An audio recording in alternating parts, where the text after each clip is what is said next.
अस्सलामु अलैकुम वरहमतुल्लाहि वबरकातुहू।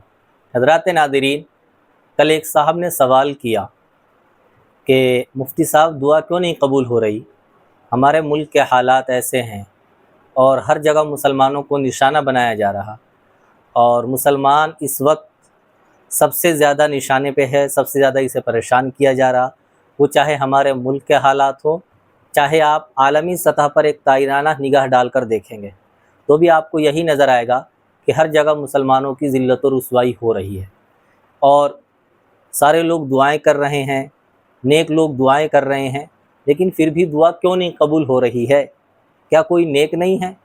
क्या अल्लाह किसी की बात इस वक्त क्यों नहीं सुन रहा? तो मैंने उन्हें बताया कि देखिए 4 बातें।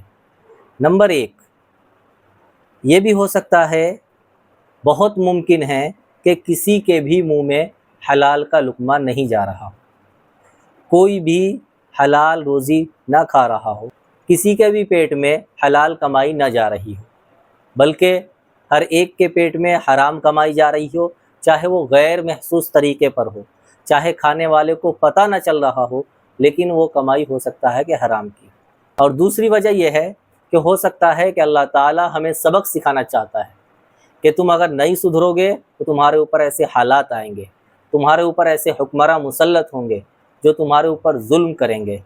आज देखिए मुसलमान क्या कर रहा है और कौन सा ऐसा गुनाह है जो हम कर नहीं रहे हैं। सूद हम खा रहे हैं, रिश्वत हम ले रहे हैं, झूठ हम बोल रहे हैं, ज़िनाकारी हम में आम है, गाना बजाना हम में आम है, नमाज़ों से हम दूर हैं। गर्ज ये कि जितने भी अच्छे काम हैं उनसे तो हम दूर होते चले जा रहे हैं, और जितने बुरे काम हैं, जो अंग्रेज़ों का तरीका है, जो गैरों का तरीका है, वो हमारे माहौल में, हमारे घरों के अंदर वो चीज़ें आ चुकी हैं। तो दूसरी वजह यह है कि अल्लाह ताला सबक सिखाना चाहता है कि तुम नहीं सुधरोगे तो ऐसा होगा। तीसरी वजह यह है कि हमने अमर बिल मारूफ़ और नही अनिल मुनकर को तर्क कर दिया, छोड़ दिया। अमर बिल मारूफ़ और नही अनिल मुनकर किसे कहते हैं? अच्छाई का हुक्म करना, बुराई से रोकना। अगर कहीं 2 भाई लड़ रहे हों तो कोई मोहल्ले वाला या पड़ोसी ये कहने को तैयार नहीं कि उनमें वो सही है वो गलत है, या फिर ये कि दोनों गलत हैं। कोई सामने का आदमी हमारे दरवाजे के सामने, हमारे पड़ोस में लोग सूद खा रहे हैं, लेकिन हम उन्हें समझाने को तैयार नहीं। हमारे मोहल्ले के अंदर लोग शराबें पी रहे हैं, हम उन्हें समझाने को तैयार नहीं।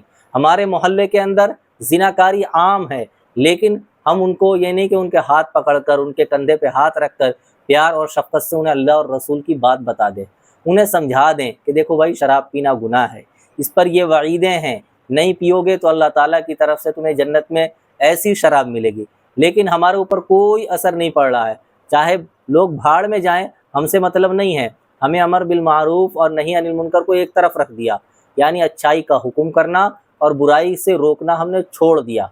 बस अगर हम नमाज़ पढ़ लेते हैं तो ठीक है, हमने अपनी नमाज़ पढ़ ली, अपनी तस्बीहात पूरी कर ली, अपने मामूलात पूरे कर लिए, अब हम ये समझते हैं कि हम पूरे पूरे मुसलमान हो गए।